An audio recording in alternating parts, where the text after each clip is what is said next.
Hi, Eric, and welcome to the lesson today. Our lesson today is about shopping and budgeting. And what I would like you to do first in your booklets, to which I'll give you the page number in a second in the next slide, or you can find it on Show My Homework as well, is to start planning a weekly menu. So you'll see in your booklet when we get to this page is this table here with Monday, Tuesday, Wednesday, and so on. What I would like you to do is just give one meal for each of those days. What would you like on each of those days to eat? But in terms of moving forward with this, so not instead of just putting like something pizza or lasagna or something like this, I want you to embellish it a bit more. By embellish, I want you to think about how nutritious are these meals. So if you were to put pizza, what's going on it? Is it pepperoni? Are you putting Full House on there, or what kind of sauce is going with it, and so on? So really thinking into what that pizza actually is, if you were to have pizza. If you were thinking more home cooked meals, what are these home cooked meals, and what is going with that home cooked meal? So, for example, if it was toad in the hole, off the top of my head. So toad in the hole, and then you'd be going, right, well, with what is that going with? Would you have that with mash? Would you have that with chips? Would you have that with just vegetables, or just on its own, or just with gravy? Think about how nutritious these meals are, but you're writing what those meals encompass. And do they reflect a healthy, balanced diet? You can look back on it once you've done it, and do they reflect a healthy, balanced diet? Or even thinking, I might plan, or I would like to plan a week where they are healthy and balanced. Yeah. And once you finish your shopping, where would you store those food items in the home, and why are they stored in this way? So below the table in your booklets, I'm going to bring this up now. This is what it looks like in the booklet. So here, chapter 8, page 24, 25. So at the top, you've got that the table that we've just been looking at, and then that shopping list below. So once you've done your planning, put each of those ingredients that are within that dish, whichever dish you choose, and put them into the shopping list. So if it's lasagna, what's in a lasagna? Look it up. Go do some research. So you would be putting, I don't know, mince. Where would that mince be? Where would that beef mince go? You've got milk. Where would that milk go? Tomatoes and so on. So thinking ahead, that's your starter activity. Pause here on the PowerPoint. Um, Complete the starter activity, see how it goes, maybe share it with family, and then come back to the other part of the lesson. So shopping and budgeting. So this is where we're going with this. So where you've done your list, where you've done your shopping list, and where you've done your where you would put it your items within the home. This is all good practice for when you're older and when you're buying your buying your foods, and having to know where you store them, so that they're in a safe place, so that you're storing them in the correct way, and that you're cooking and collecting these things in the correct way, because you want to be saving money at the end of the day. And this is what this lesson is all about. So we're going to look at the different food shops that are available, and what the advantages and disadvantages are. That will be at the end. We'll look at that at the end. Most students will be able to understand the benefits of planning those weekly meals. So if you do plan those weekly meals at home, maybe get involved. If you don't, again, get involved. It's always good to be planning these meals, and again, we'll look into that through this lesson.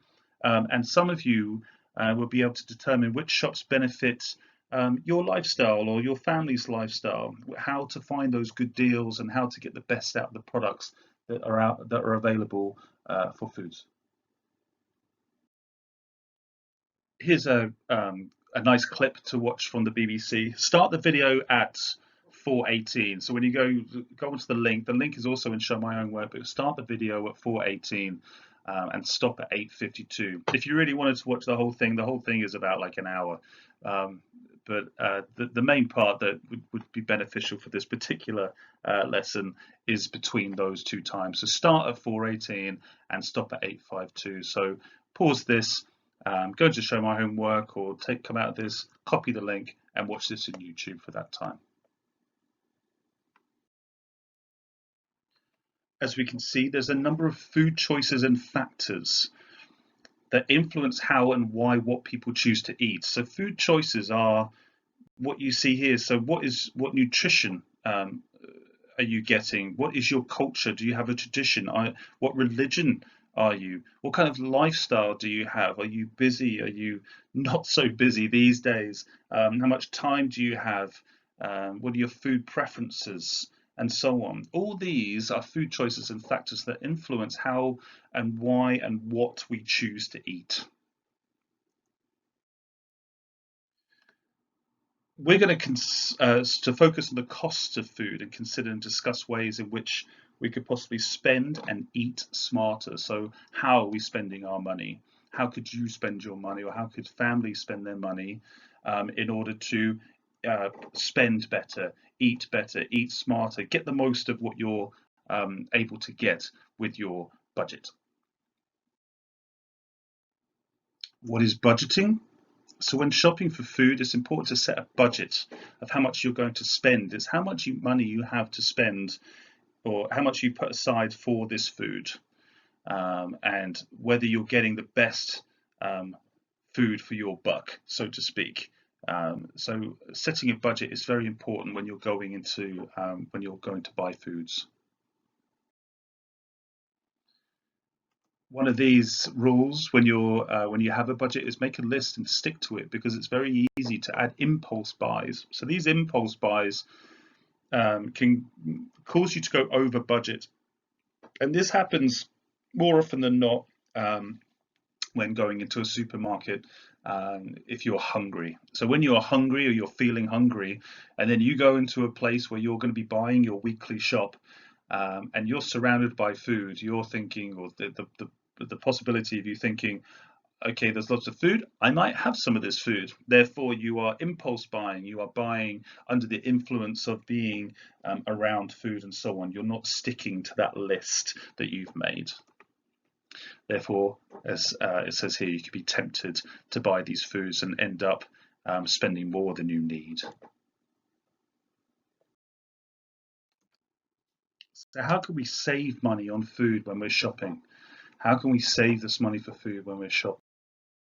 One way to save money, if you're thinking ahead, is understanding these different outlets and shopping around. This can help you find these nice, good offers, and you can look at the logos and the food places in the pictures below, and most of you will be able to look at them and go, I know that that's expensive. I know that that's cheap.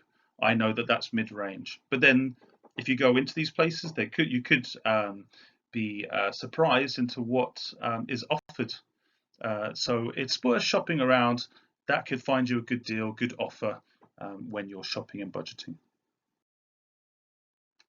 Another way to save money is to look out for reductions at the end of the day. And these perishable foods that's highlighted there, these are foods that go off quicker.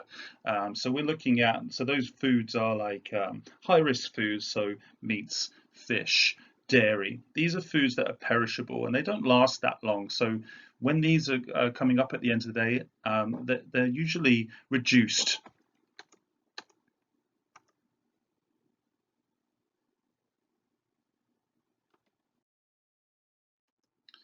Another way to save money is to consider the cost of convenience or ready to eat foods, these ready meal foods, sorry, that are compared to homemade foods. So the difference here being, if you look at the difference of the food on the left and the food on the right, I think most of you would be looking at the one on the right going, that one looks the best. That one definitely looks the best. But then if you look at the one on the left, this is for people that are either elderly, or they don't have much of a budget, or they can't cook that well, or they want something quick, they want something easy, and they're thinking, right, well, a roast dinner that's going to take like 3 minutes.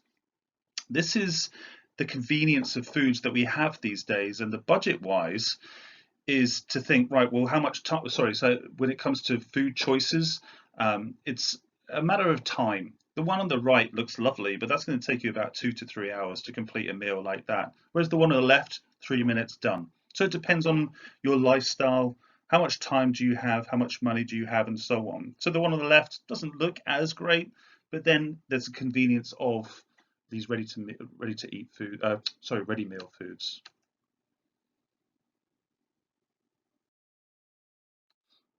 Another way to save money is to try own brand and value ranges. So the ones below, you can see the Tesco branding and the Sainsbury's branding, and these can sometimes be cheaper, and these products are getting a lot better these days when it comes to price comparison. Well, when it comes to pricing, they're a lot cheaper, but when it comes to the taste, uh, they go through a lot of testing, which means that they're getting better all the time. So these basic and value packages aren't as bad as some people sometimes deem that they could be. So it's worth looking at own brand and value ranges to save a bit of money. Another way to save money, and this is an interesting one as always, is what's in season.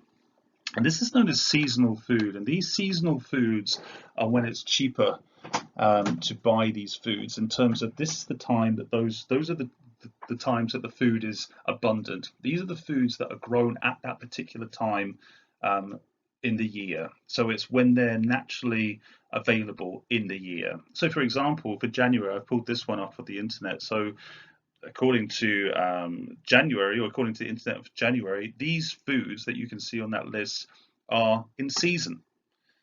Whether they be in our country is another thing, because looking at some of those like lemons and limes and so on, it would be difficult to consider them being abundant right now in the UK, being that it's quite a cold climate and lemons and limes need a good hot climate, as well as mangoes and so on. So some of them are grown in this country, some are not, but then it's foods that are in season at their best at that time of the year.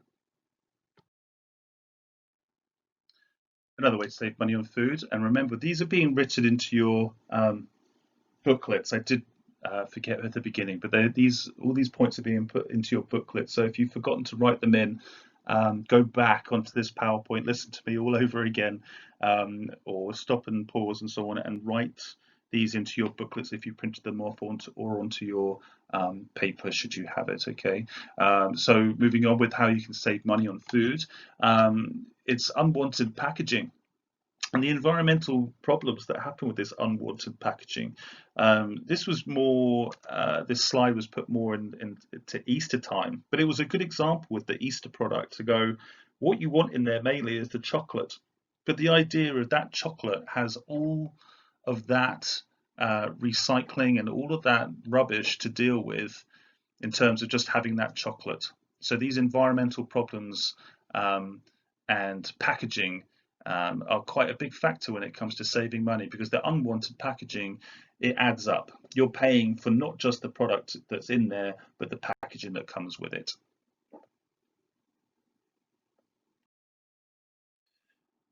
As we were talking about earlier with the shopping around for these different deals and so on, so there's lots of places to do this and lots of places to shop for food. One of them being online. You've also got local food shops, local markets, so local food shops, local online, sorry, supermarkets and farmers markets. So just a handful of places where you can buy the foods that you want or that you love, and to reap the rewards, and to really scout out and find out what works for you and how it works best for the environment, and how it's going to work towards your lovely shopping list and to save you a bit of money. So quality of foods are well over for what you would get for your money at the end of the day. Last part now with your research. So once you've completed the page, or the pages, sorry, in your booklet, using this PowerPoint and filling out those pages, this is now research time. So also in the booklet and at the end, you should have a section where it's pinpointing supermarkets, online food shops, farmers markets, and then local independent shops. And what I would like you to do now is to go away, research in terms of going online, or even looking in books, newspapers, however you wish to do it, and giving 3 advantages and 3 disadvantages for each shop. So when it comes to the supermarket, give me 3 advantages and 3 disadvantages. Online food shops, 3 advantages and 3 disadvantages, and so on. Okay, so the differences in these shops and giving you a better idea of what's out there, what's available, and saving you that money in your shopping and budgeting. Once you're done, send it to me by showing my homework or my personal email. Good luck, and any questions that you have, just let me know.